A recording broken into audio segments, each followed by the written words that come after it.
Heart rate variability might sound technical, but it's actually a key to understanding your body's readiness for training and recovery. So, what is HRV?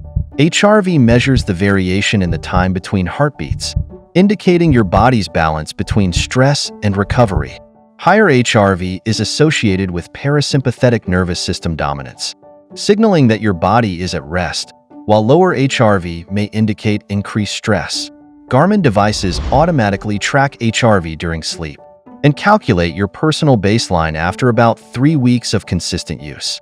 Your HRV status is divided into 4 categories: balanced, unbalanced, low, or poor. Balanced. When your 7-day average HRV is within your personal baseline range, it indicates a healthy balance in your body, supporting optimal function. Unbalanced. If your HRV is slightly above or below your baseline, it may reflect recovery or temporary stress. These changes are normal and typically don't require concern unless prolonged. Low indicates that your body may be fatigued or under stress. More rest and recovery are recommended. Poor. When HRV is significantly lower than healthy standards, lifestyle adjustments or professional advice may be needed. Does higher HRV always mean better recovery? It's a common misconception that higher HRV is always better, but that's not the case.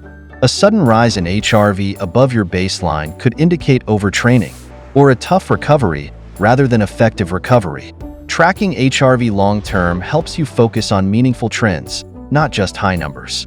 To improve your HRV, focus on lifestyle changes, consistent exercise, quality sleep, stress management, and staying hydrated. Remember, the goal is to keep your HRV stable within your healthy range, not to aim for the highest possible value. With Garmin, understanding HRV becomes effortless. Simply wear your device at night and use the Garmin app to track trends, using your baseline as a health guide. Thanks for watching. For more help, please go to support.garmin.com.